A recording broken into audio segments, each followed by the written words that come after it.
From the Ruinous Media Network and KAOS 89.3 Olympia, I'm Markly Morrison, and this is the Season 9 premiere episode of Low Profile. When I started this show 5 years ago, wow, it's been 5 years, I made a short list of artists I wanted to feature. Near the top of that list was the British musician Vashti Bunyan. Vashti Bunyan released her beautiful album Just Another Diamond Day in 1970, and it was almost immediately buried in time. This is a little bit of the title track. Just another diamond day, just a blade of grass, just another bale of hay, and the horses pass. La la la la la la la la la la la la. She'd had her fair share of disappointment in the music business and walked away from it altogether until some 3 decades later when people like me discovered her music for the first time.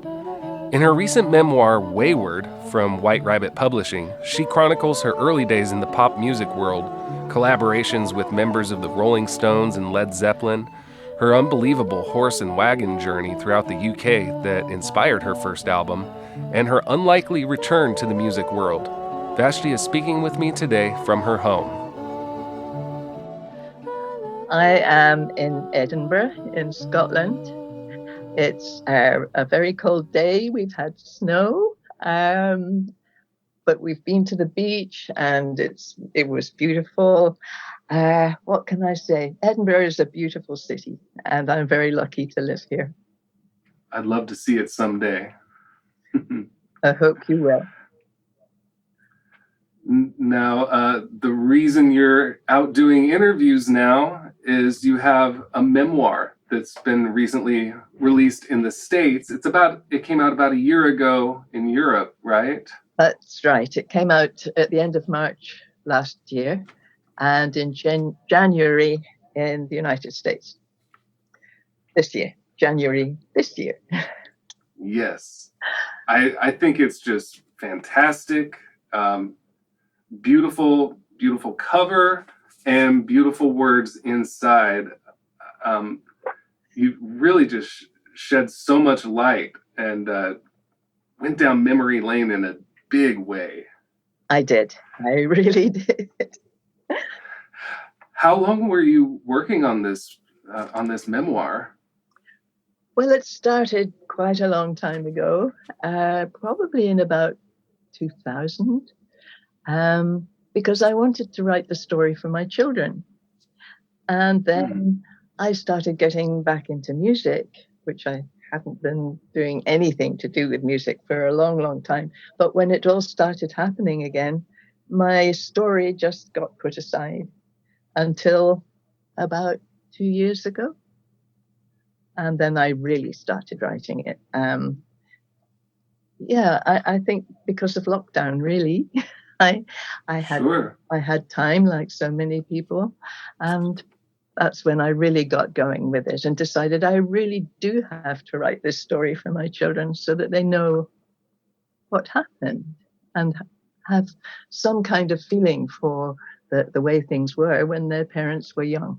That's really what I wanted to do. That's how it started, anyway. Have your children given you feedback on it yet? Yes.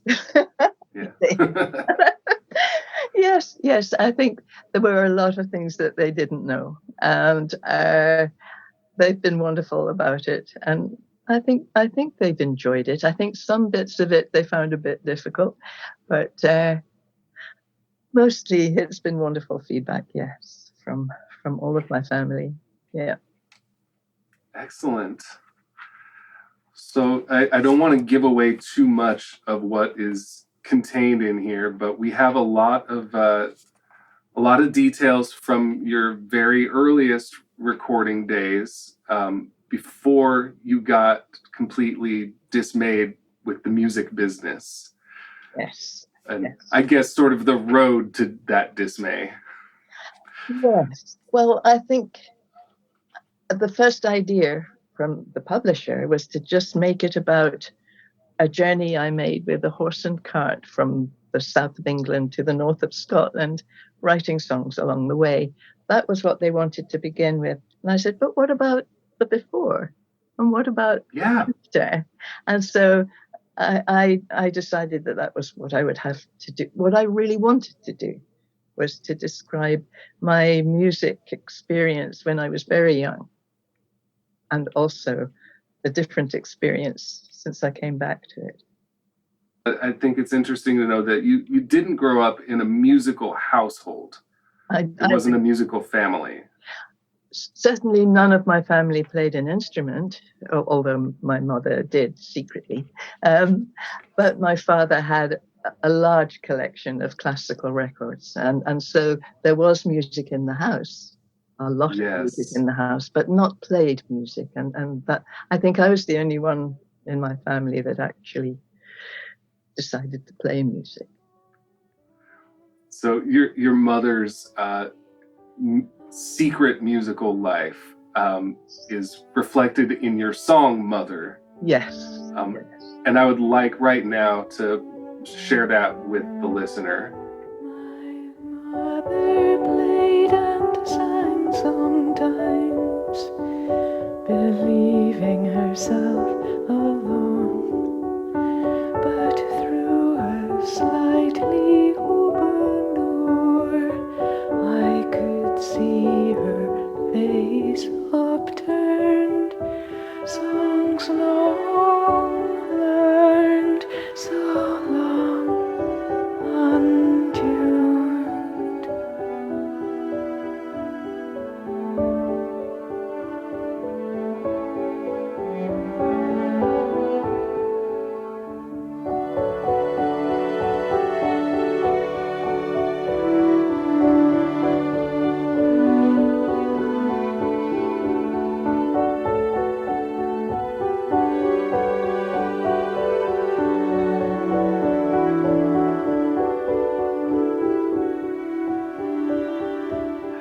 So yeah,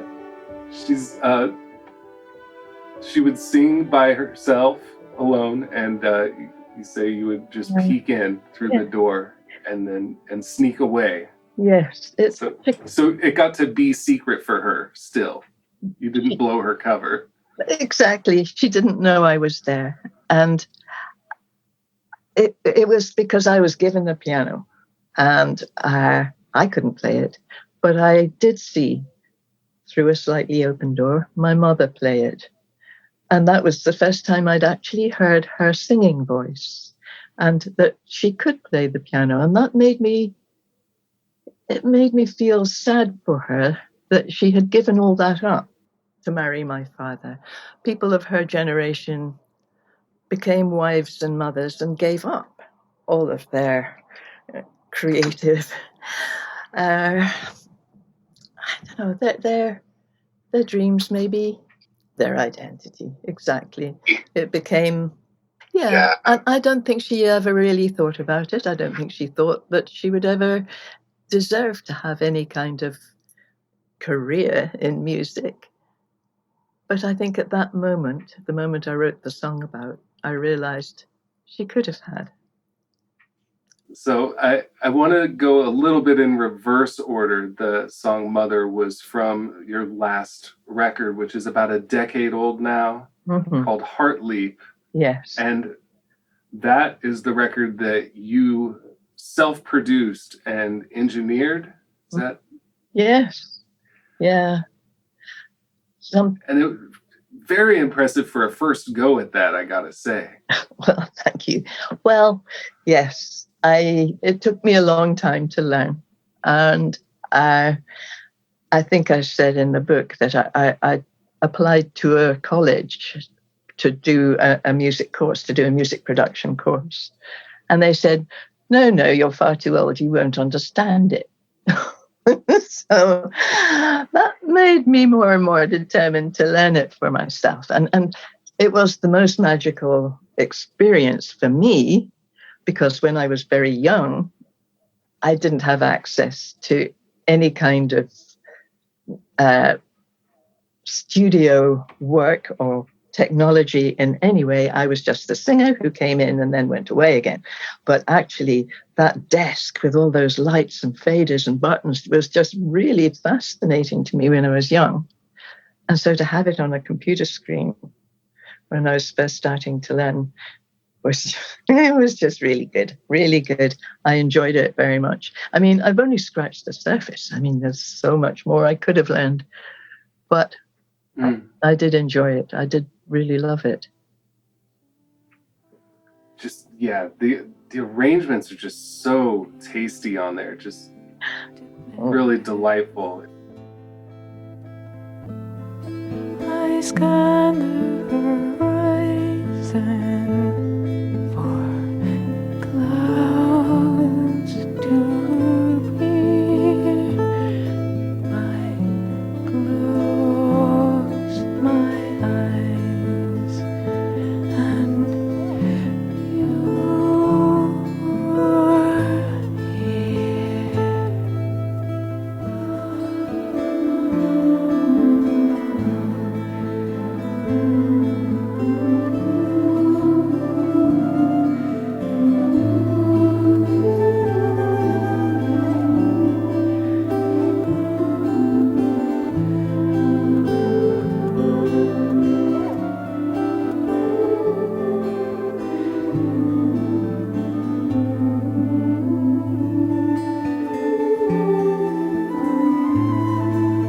I don't know. Just, what do you call it? Goosebumps. Oh, really? It has that quality. Oh, that's lovely. Thank you. Yeah. It was fun. And I think what was also wonderful for me was that I have never learned to play the piano or play keyboards in any way, but I was able to write what would have been the left hand and then another track for what would have been the right hand. And actually in that song, Mother, there are three hands. But it was wonderful to be able to do that, even though I can't play the piano, to make the sounds that are in my head. If I were to be able to play it, it was wonderful for me. Technology's not all bad. It's not all bad. It can be a lot of fun.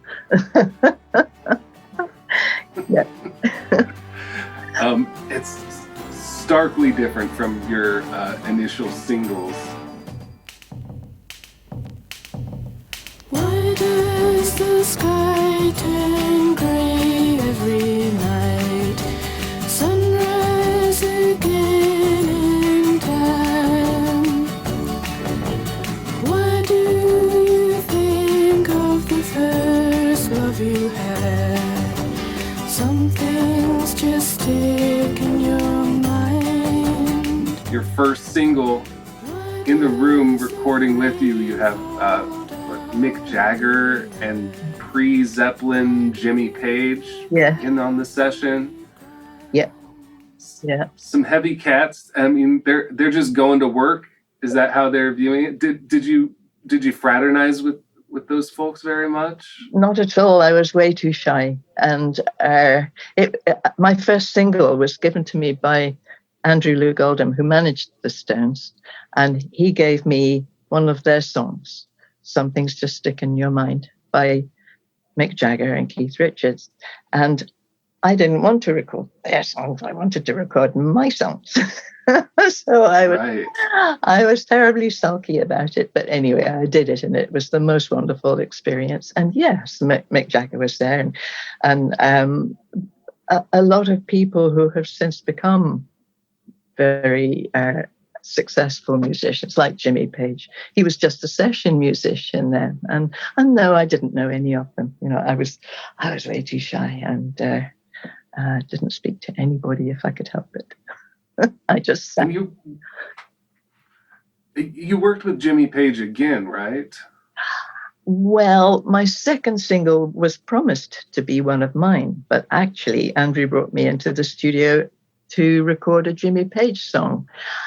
And that made me extra angry. Well, not angry, I was pissed and sulky, but I sang it really badly. And so, of course, nothing happened to it.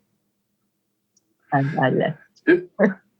Is that about the time you decided civilization, pop culture, I'm done with you?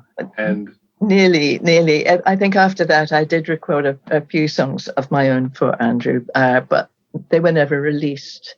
And so I did, it took about a year and a half for me to become completely disillusioned with the whole thing and to leave civilization.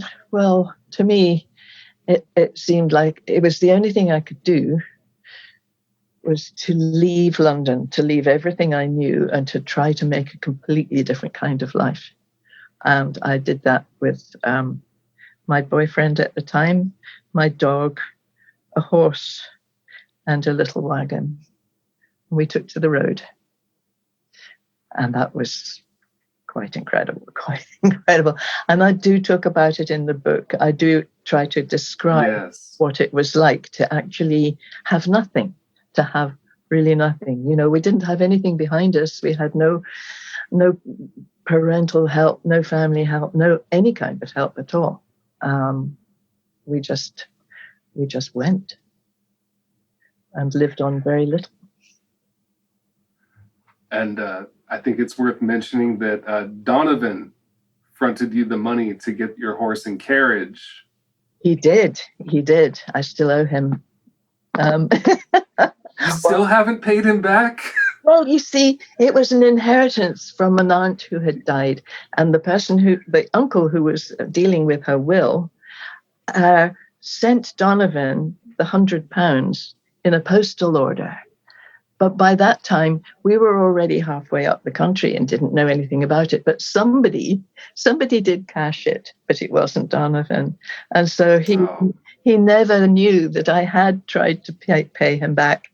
And so somebody owes it to him, and I guess I do, but in a roundabout sort of way. Somebody else took it, but I do still owe him £100. Yes, he helped us to buy the horse and the wagon because he had bought some islands off the west coast of Scotland that he wanted to populate with sympathetic people, not as a commune, not as a community, but just to have people take up the ruined cottages that were on this land that he'd bought and have writers and painters and singers and just artists to populate this piece of ground. And this seemed absolutely wonderful to me and my partner. And that's what we set off to go towards, was the outer reaches of northern Britain, where it's kind of cold. But we did it. It took a year and a half. To get there, but we did do it. And I wrote songs along the way. And then those songs became your first proper album. Yes. Just Another Diamond Day. Oh, you have it. Which is, I have the radio station's copy here. I have it at home as well, but I couldn't find it. I found all your other ones. Oh. And I brought them just in case I need to reference anything. That's lullaby music for my kids, but it's also music that I just enjoy listening to. And you've said that your children use some of the songs as lullabies, or is that? Oh no, I never sang to my children. And that was one of my great sadnesses. Well, it's a sadness to me now, but in all of that time, from the time that Diamond Day came out to when I went back to music was 30 years. And I never had anything to do with music in that time. But after Diamond Day came out, I got a lot of messages from people to say that it comforted their babies or that it comforted them, that it is comforting music. But then I wrote the songs to comfort me, to try and keep me going through a fairly difficult journey.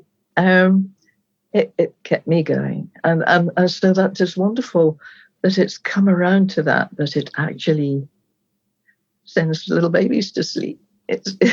Yeah. That is a very good feeling.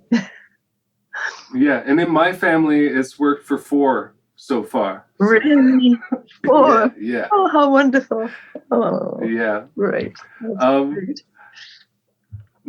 So yeah, Diamond Day came out. Nobody promoted it. Yeah.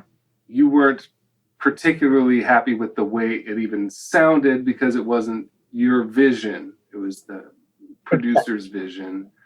And you spent the next 30 years basically blocking it out and living a life and raising a family and Yes. whatever your private experience was. Yes. Yeah. It came out at the end of 1970, by which time I had my first child. And then it was reissued in the year 2000. So yeah, a big gap. But oh, how wonderful. I mean, it was so completely ignored in its own day by my contemporaries. And yet when it came out again, it seemed that people who were the age I was when I was writing those songs understood it, really got it. And that was an amazing surprise to me, because I was afraid it was going to have the same reaction all over again, that it would be dismissed as nursery rhymes or just a lightweight bit of nonsense, which it seemed to be when it was new. But then 30 years later, it seemed to resonate with a whole different generation, and of course that was magical for me. I think that young adulthood is just always going to be synonymous with nonconformity. Mm-hmm. And so a document like this is going to resonate. I just feel like we're all very lucky to actually have insight, because now when I hear a song like Timothy Grub, Morris Snail and Timothy Grub, Swanee and Blue and Emily Grub, decided one day to go into the wood and build them a house and live there if they could. And they stayed there a while in the trees and the rain, till one day two blue men said, "You're all insane, and to please not come here." that song will make me start to well up a little bit, because I hear the words now and you're singing about something that really happened. You're just you're putting characters in the song. But this was like a very heavy emotional experience for you, a lot of this stuff. It was. Yeah, it was. It wasn't a walk in the park. It was a treacherous journey.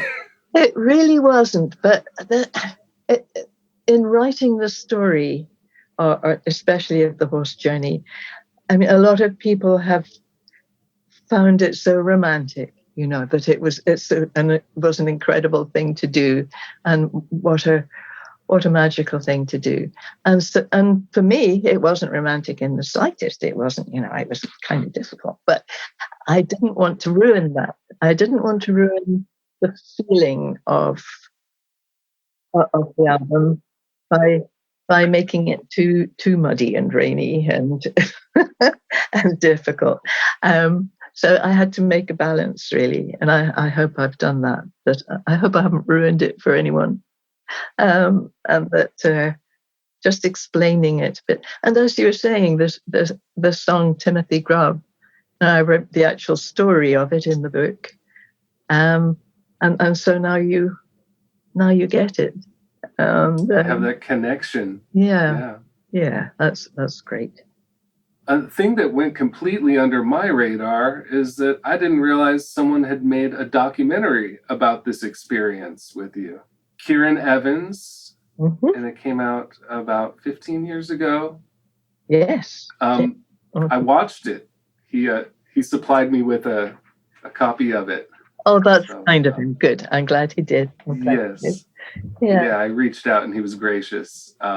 Good. Thank you. And it's just, I just kind of tried to put myself in your shoes as you're visiting all these places, telling the story of that particular journey and being right back on the soil there. Yes. Which I'm guessing a lot of those places you hadn't seen since you were.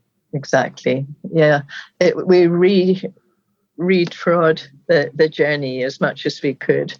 I think we did it probably in 6 different goes, to try and revisit some of the places that I remembered very vividly. And Kieran was wonderful. I mean, he shot something like 80 hours. And it was all edited down into what was it, 90 minutes, I think. But about that, yeah. But he made a great job of it, because there was so much that we didn't use. So yeah, it's yes, it's 15 years since we did that. But I think it's well, it says a lot of what I've said in the book, I guess, but it's more visual. Sure. Yeah. And I guess definitely more on the spot. Yes. Yeah. Really. I couldn't edit it. I didn't get to edit it. Exactly. Yeah.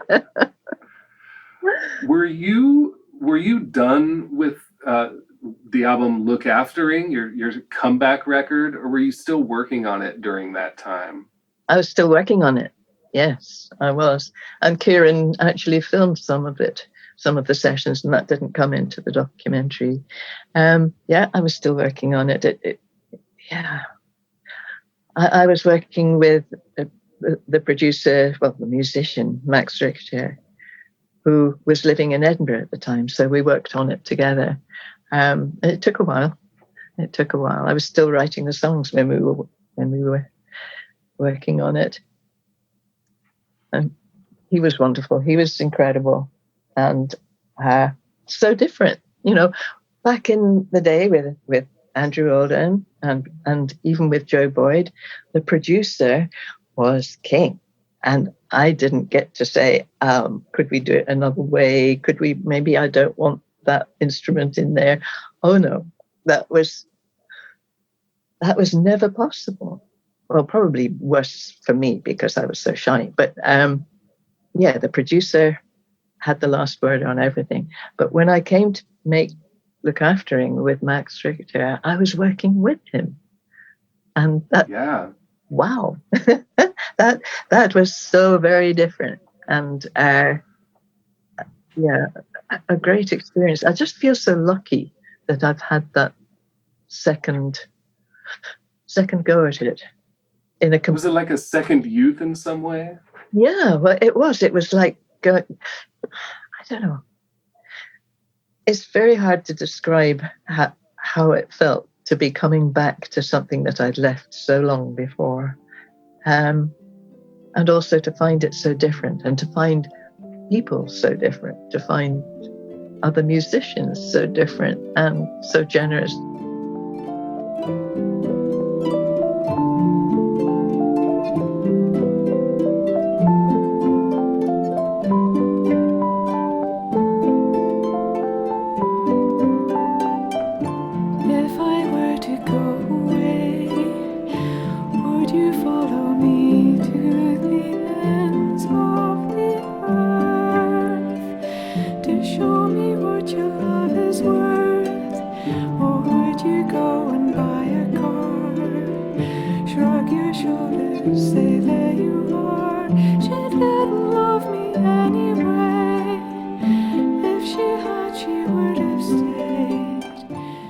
This is Low Profile. I'm your host, Markly Morrison, and I'm speaking today with the British musician Vashti Bunyan, whose anticlimactic music career was given a second life 30 years after the release of her debut album. Her recent memoir, Wayward, is available now from White Rabbit Publishing.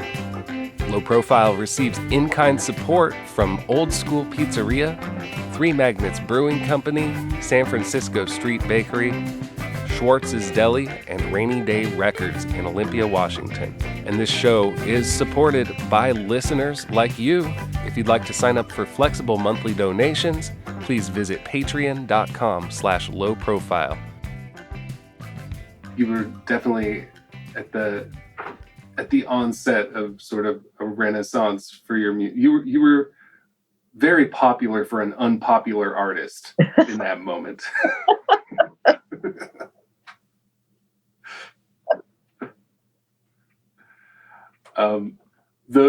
The first thing I heard after Diamond Day was the Prospect Hummer record with Animal Collective.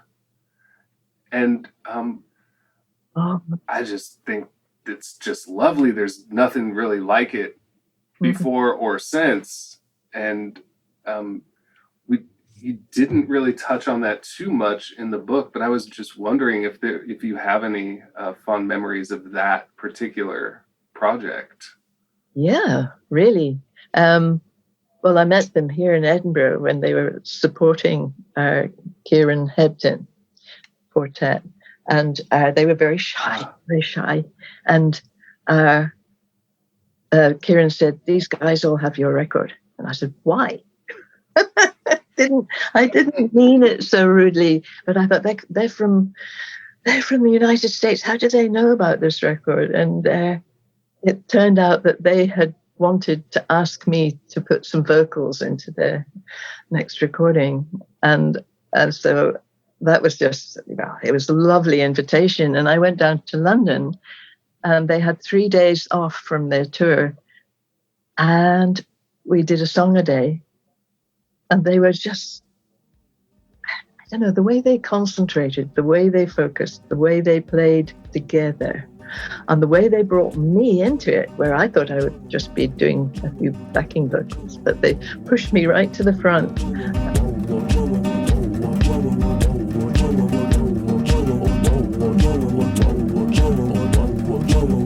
It's quiet on my floor, except for the gospel ladies, just the smell of some wicked candles makes me peek into the hall ascending. They wear vibrant hats and joyful smiles, gloves across the street, craft chandelier hits a bottle of water, the wind of faithful voices. And at that point, I didn't even know if I could sing anymore, and they were so, they made me do it. Wow, what a memory. Just, they were so great. And so unusual for me. And when I went to any of their shows later on in the time I knew them, they never played anything that they had recorded. They only wanted to play what they were just working on now. And I thought that was fantastic. They didn't mind the past like I do. They're always completely new. I love that about them. Were you singing your own words, or did they write the lyrics for you? They wrote the whole thing. Yeah, they wrote the 3 songs. They were all theirs. And I think I made a mistake with one of the lyrics and did it wrong. But they didn't mind. They were their songs, lovely songs. So different to what I had ever done, or even what I've done since. It's lovely. It's a lovely little unique creation that they made. Mm-hmm. And I think it didn't really sound like anything that they'd done particularly, or anything that I had done or since have done, which is why I like it so much. I'm so grateful they did it, and that they made me sing. It was great, really good. Was that your re-entry into recording, or were there other collaborations before? With Devendra Banhart. Right. Across the airwaves, yes. Yeah, he sent me a song. I put my voice on the top and sent it back to him in California. I think he was in California. He might have been in New York. I can't remember. But anyway, he was in United States. I was in Scotland. And we made a song together. That was the first thing. And a band called Piano Magic. Piano Magic. Glenn Johnson. He was the first one who got me into a studio. And I had no idea if I could sing or not. And standing in front of a microphone for the first time in 30-something years, could I do it? But to hear myself actually sing, it was extraordinary. It was extraordinary, and I really loved it. And I came out of there, called my daughter and said, okay, I'm going to do this again. I'm going to make another record. And I was so happy. So that was Glenn Johnson, and then Devendra, and then Animal Collective. And then I had enough songs after that to record Look Aftering. Which look aftering is a word that was thrown around in your family. Yes, it was. It meant to take care of somebody or something. And I didn't intend to call it that. But when we were mastering, I had a different idea. But I just thought it was only when we were mastering that I understood that the songs on Just Another Diamond Day in 1969-70 were about looking forward. And the songs that we were mastering that day were so much about looking back, and it was like bookends. And I think I just said, well, we've got a word in my family, look aftering, and everybody went, yeah, that's it. And I thought, is it?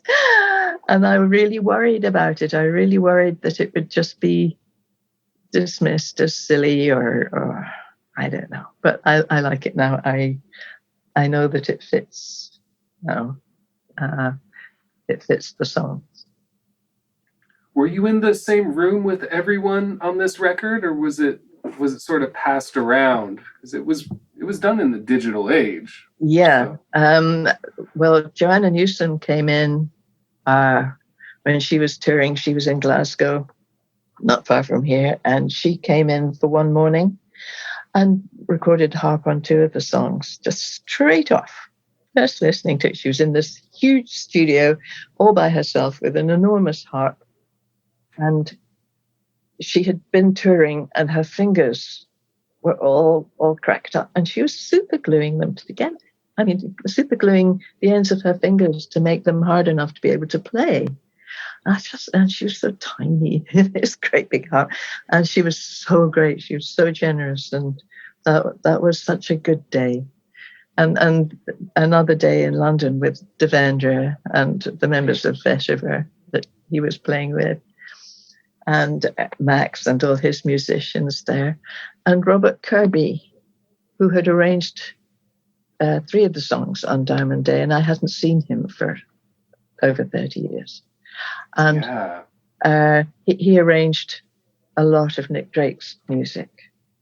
And I loved what he had done for Diamond Day. And Max actually got in touch with him when we were going to record a few songs in London, to ask him to come and play trumpet and French horn, which he did. It was so good to see him because, I don't know, I said it in the book, he looked at me and he said, with his eyes brimming, we're the survivors. And yes. And I knew what he meant. And we were going to do some recording together after that, but he tragically died. And that was a real shock because he'd come back into my life as this wonderful musician, and he liked the songs I was writing. This was after Look Aftering, and I went to see him, played him some songs, and said, "Oh yes, we can do this." And he had just been recording with a large brass band, and he said, "I know, we'll bring in the tuba." That was so perfect for me. And he just had these wonderful ideas for the songs. And after he died, I couldn't do anything. And that's why there's a big gap between Look Aftering and Heartleap, that I just didn't have the heart to carry on with it. But in the end, I decided I have to do it myself. try and think how he might have approached the songs and try and do it myself. So I did. I tried anyway. Yeah, it's such a strong return, the way it all worked out, and just surrounded by people supporting you. Just really, yes. I mean, how lucky is that? Beautiful. Yeah. And for the listener, if you caught that, I can attest that the super glue trick does work. It'll get you through at least a take or two. I used it for bass guitar, but really, yeah. Wow. Bass sometimes will just shred my fingers, even if they have calluses. Ooh. It's no fun. No. Oh my goodness. No. Well, yeah, it sure worked. It did. So we had the roughly 35 year interim between the first two records and another almost a decade. Yeah. Between the next. How long is this interim that we're in right now? Well, it was 2014 that Hartley came out, and I haven't written a single song since then, but I have written a book. that's my excuse. Yeah. That'll take it out of you. Yeah. I do pick up my guitar sometimes, and I do have hope that maybe something else will appear. Because songs to me just appear. You know, I can't work. I can't sit down and say, right, I'm going to write a song. Just doesn't work like that. And two of the songs on Look Aftering, one of them, the same but different, just came to me when I was in a supermarket. Just out of the blue, just came to me. And the song called Here Before, I was just sitting in a chair and it was there. It was there with my guitar. It was just there. And other times, you know, you can work on a song, and just sometimes they pop up out of the blue, and I am waiting for another one to do that. You're on call. Yeah. Yes. And you're generally creative person as well. Your drawings in this book are lovely. And do you still draw? I do. Some of those drawings, I mean, when I said before, I did start to write it a long time ago. And a few of those drawings, the more detailed ones, I did then. And then as I was writing the book, I thought, I really need something for this. You know, it took me a whole day to draw a horseshoe to try to get it right. And then a few other things that I have done recently. Yes. And it was a bit like finding my voice again after so many years that I could actually draw and put down what was in my head. I enjoyed doing that.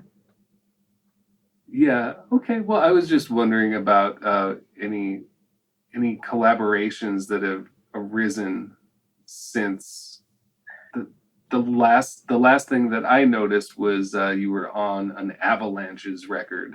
A couple years ago. Yes. Yeah. Yeah. That was incredible.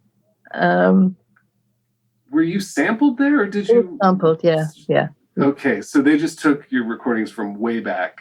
Yeah, from Diamond Day, yes. From Diamond Day, and then put a completely different chord formation and repurpose the melody. Very, I don't know. Those cats are always doing something creative. And because, and they just took two words out of the sample, reflecting light, and called the whole track Reflecting Light. And they were very generous with the royalties. I thought, since they only took a tiny bit, but because they took those words, I think, and called the whole song that, they were very generous towards me. And I really loved what they did. It was great. So, to think there's 50 years. It was a 50-year-old song that they used. Yeah. Goodness me. Reflecting light, yeah.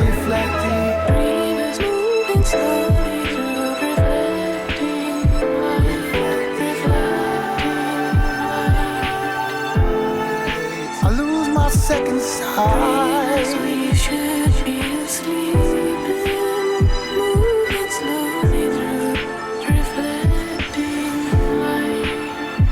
Reflecting. Have you heard from Donovan or ever tried to reach out in the 21st century?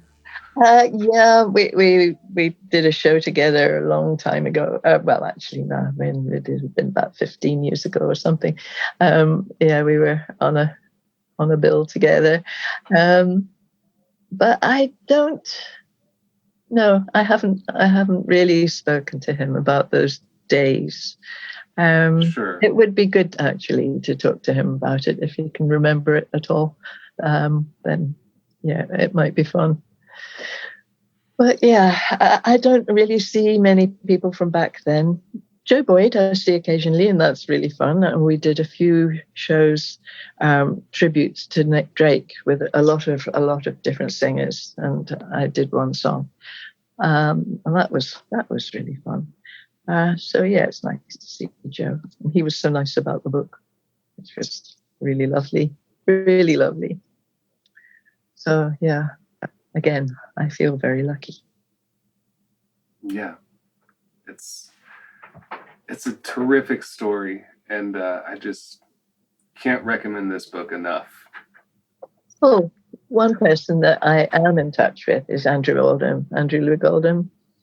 Yes. He's been fantastic for me, really a sort of wise person with a lot of really good advice and fun.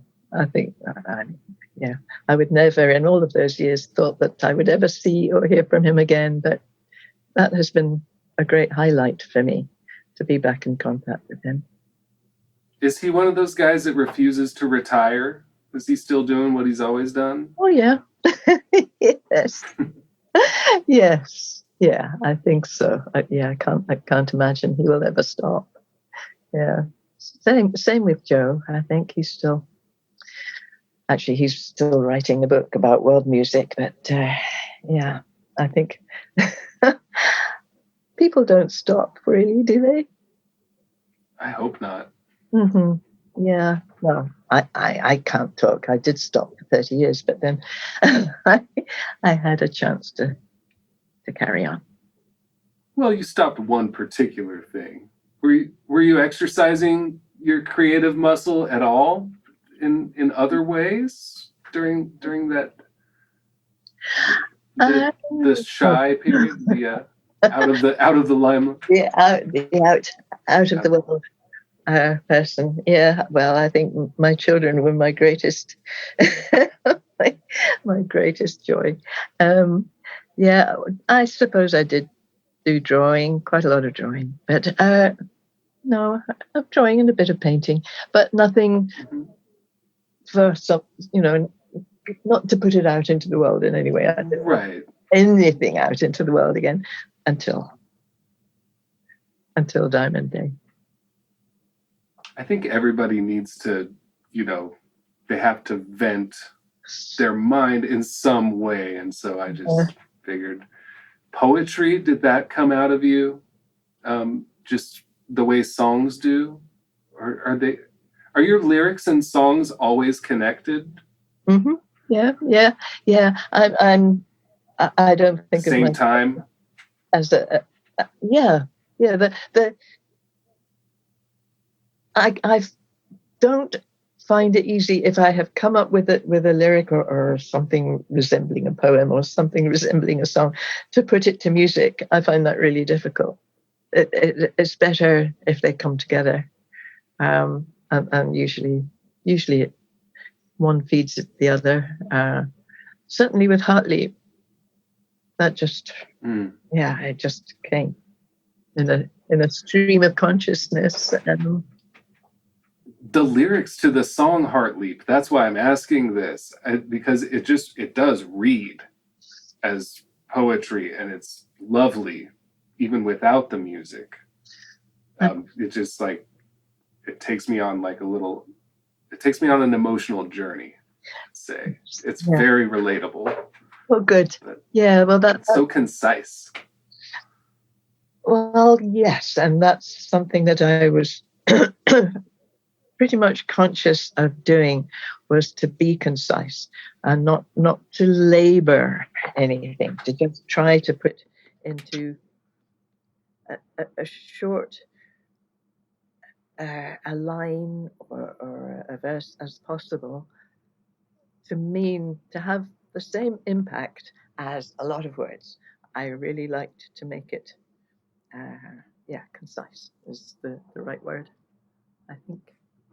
In either figuratively or literally, what do you still carry with you from your horse and carriage journey? I think what it taught me was not to be afraid of having very little. I certainly felt that if I kept moving, if I kept doing it, trying, that what I needed would come to me. That could be completely not true, but it seemed to be true for me, that to keep trying. It was really weird because we didn't have any sense of danger, and yet it was terribly dangerous. But we didn't have that fear that anything could go wrong. We just didn't have that. And I love that about it, that we just made it all up as we went along. We didn't have any fixed ideas. We weren't making any kind of social statement or anything like that. We were just doing what we had to do to keep the horse fed, to keep water for the horse, to keep grass for the horse, to keep the dog from getting run over, and to keep us fed, and to make a fire, to put the supper on. Those things were keeping. They certainly made me much better from all the terrible times I'd been through in London. It helped that I was concentrating on absolute immediate needs, and that got me through and got me going along, kept us going along. And I don't remember being in any way scared of what was up the road. And I think about it pretty much every day now, that I'm so grateful I'm in a house, I'm in in a lovely city, and being outside with no shelter at all, really, because there's no stove in the wagon or anything like that. It makes me very grateful for what I have now.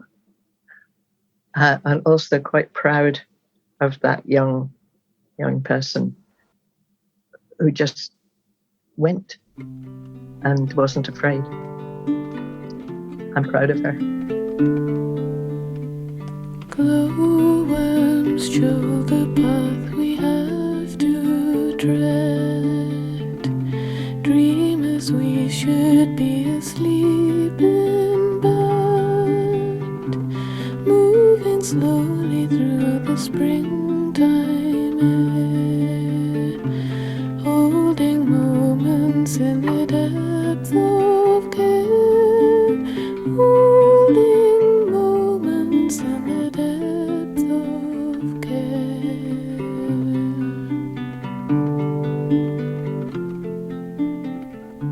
I guess one thing I'd like to know forward through is, what would it take to get you out and about with an ensemble and sharing your songs again? Right. Well, when the book came out, here last March, we did a big show at the Barbican in London, and I had strings, I had 3 different kinds of keyboards, I had the 4 recorders that were on Diamond Day, I had this incredible quartet of recorders behind me, and my very special guitarist, Gareth Dixon, who's played and accompanied me for 15 years now. And all of us, and Fiona Bryce, who was the most incredible musical director, we had a really hard time because it was COVID and people kept dropping out because they got COVID or something had happened. And so we only had the actual ensemble together 2 days before the show. And it was a huge show, but everybody was so professional and wonderful and enjoyed it. And that's the last time I was on the stage. And it had been such an incredible, oh my God, are we going to be able to do this? How is it going to work? And then it worked. I thought, well, maybe that's where I should leave it, because it was so good. And we all absolutely loved it. And the audience were wonderful. Should I leave it there? But I don't know. I don't know if I'll do it again. I would like to, because there's nothing like it, you know. Going around with my book is great. Is just having to carry a book instead of a guitar. Yeah. And to be doing readings at festivals and things like that, it's a completely different kind of performance. But music, will I play my guitar again? I'm not sure. But I've been recording with Devendra recently. We've just been recording a song together.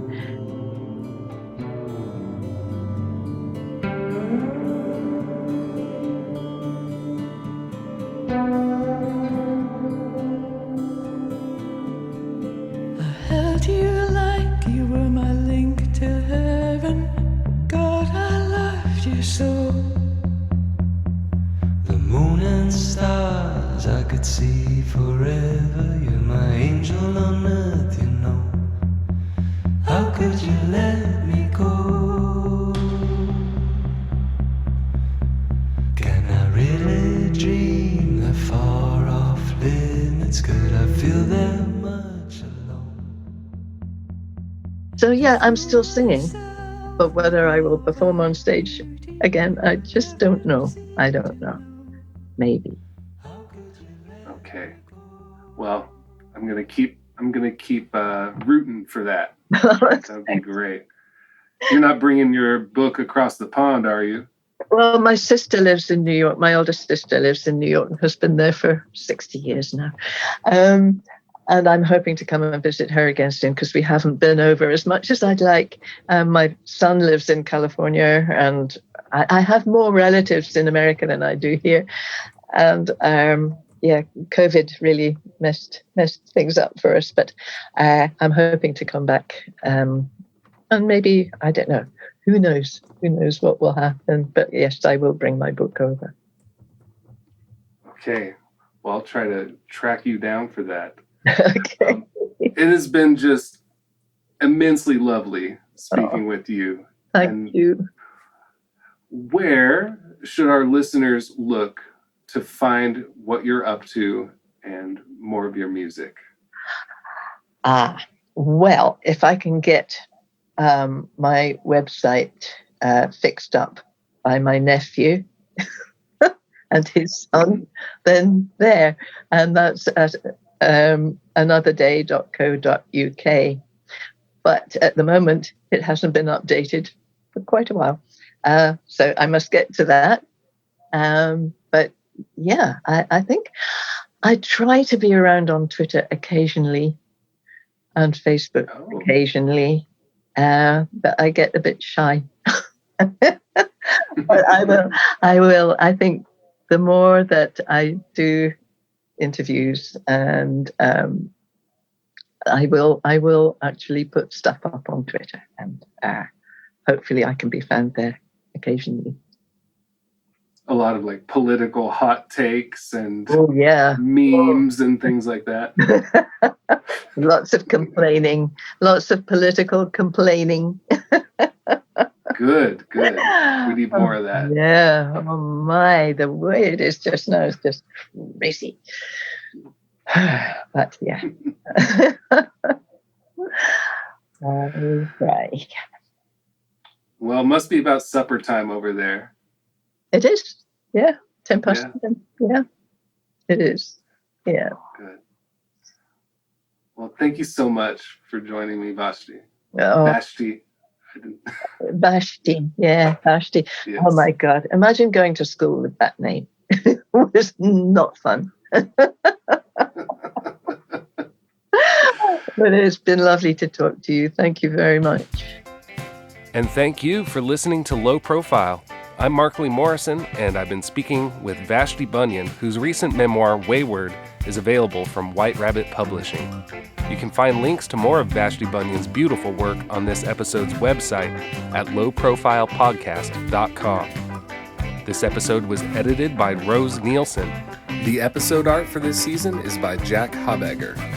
Next month's featured guest is Bobby Hackney of the Detroit proto-punk band Death, who, like Vashti Bunyan, came to prominence after several decades of silence.